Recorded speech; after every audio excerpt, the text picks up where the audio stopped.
Center, and like all pregnancy centers, crisis pregnancy centers, we all have different names, but our primary mission is to offer women an alternative to abortion.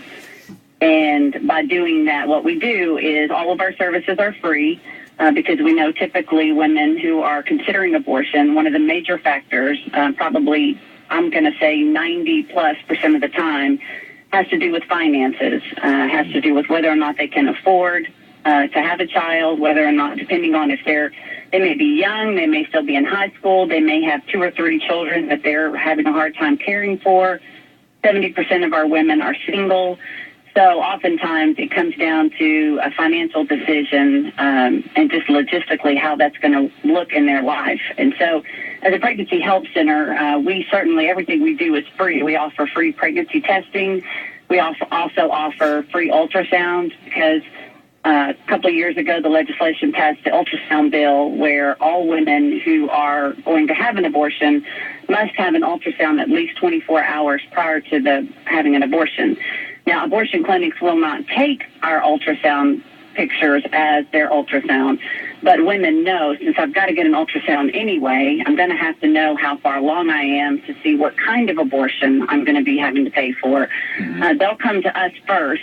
They know what we are. They know who we are. We don't hide the ball, but, we don't trick them into thinking that they're coming to an abortion clinic. But they come to us to get a free pregnancy test, to get an ultrasound to see how far along they are, and then discuss what are their options and is it a viable pregnancy? Because we have reports from many women that have gone into an abortion clinic, and although the abortion clinics are mandated to offer to let them look at the screen and to hear the heartbeat, they also offer them a set of headphones so that they don't hear the heartbeat, and they also make it very uncomfortable in order to see the screen. They offer them a set of headphones so they don't have to hear the heartbeat of the child? Right. Oh, Lord. Right. Oh, Lord. There are people who have donated, have given to abortion clinics headphones to allow them to put the headphones in so that they don't hear the heartbeat. Oh, boy. However, when they come to us, again, knowing that, okay, this is not an abortion clinic, but these services are free, and I can find out, March of Science says 1 in 3 pregnancies will end in miscarriage.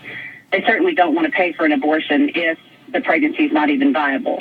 And I have actually helped a woman file a complaint against the Planned Parenthood here in Waco because she found out that she was actually miscarrying, and they had her scheduled for an abortion.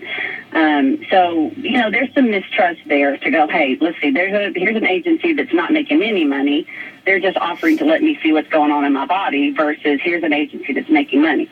Right. So they come. The Planned Parenthood, or the abortion clinic, is profit-driven. It always has been. It always will be. The Pregnancy Help Center, the pro-life people, they only operate their services for free, and they can only do this if people support them and donate to them. And you charge nothing, and you give complete counseling, and the person can then make a decision one way or the other when they're done. But at least they've heard the whole story and seen the child and talked to someone rational who doesn't have an axe to grind or a dollar to make. Absolutely. And so we have a professional counselor there because many times these women may have abuse, may have just a whirlwind of things going on that makes her think that she's got to have an abortion. So we have a professional counselor available if they begin to unpack things that even we may not have known or factoring in. We also have a team of social workers. Many pregnancy centers have social workers that know all of the resources in the community, because she may come in and say, I can't provide diapers for my 6-month-old and now I'm pregnant again. Well, that's an easy fix for us. We can, here's a pack of diapers. Can you take a week to think about this decision? Because an abortion at 7 weeks is still an abortion at 8 weeks. And so just to kind of take the pressure off, so that she can then make a good decision, not based in crisis. Because when we make decisions when we're in crisis, they're almost always wrong. That said, Deborah McGregor is our guest this morning. She's the director of the Pregnancy Help Center in Waco, Texas. There's pregnancy help centers all over Houston, the South Gulf Coast, all over Texas. But I asked Deborah to join us. She was available for a phone call this morning. I thought, Waco, sleepy little town, Mayberry, couldn't possibly be having people coming into the Pregnancy Help Center there thinking about an abortion. That's the perfect little city. Baylor University there, Yeah. And how many people? 3,500 a year. You see 3,500 people a year? 3,500 women a year. And wow. Yes, 3,500. We have 2 3D, 4D ultrasound machines. Many pregnancy centers now have. I mean, most pregnancy centers have the best equipment because we have donor supporters that want these women to have the very best available to them. It's not a second rate. I mean, many people are surprised when they come in and go, "Wow, this place is nice. You've got the best equipment." I mean, our mission is to serve the women so that no woman ever makes a decision that she didn't have all of the information and that she had a kind, supportive person to sit down across from her and say, "Okay, tell me what it is that's making you think you have to abort," because no woman wants an abortion. No. What is it that makes you want? And many times the things that are driving her to think she has to have an abortion are an easy fix. You know, we can connect. We don't just give her a resource and say, "God bless you." You know, we actually call, make the referral, call, see how it went. And because abortion is legal in Texas, I mean, they say 24 weeks, but there are actually abortion clinics who do it up to 27 weeks. It's not a one-time appointment. I mean, she comes in, let's say, okay, we've relieved the pressure for the day. Well, we've got to stay close to her and hang on to her through the 27th week. So it's not just she can come back as often as she wants. She can come back and she's got one person in her life that's supportive to see a picture of that ultrasound, to begin bonding with that child so that she begins to see it as a life.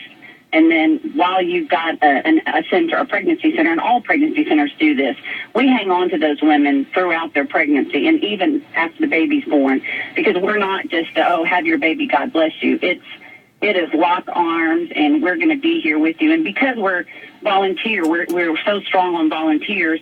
You know, an abortion clinic, all they can do for a pregnant woman is abort.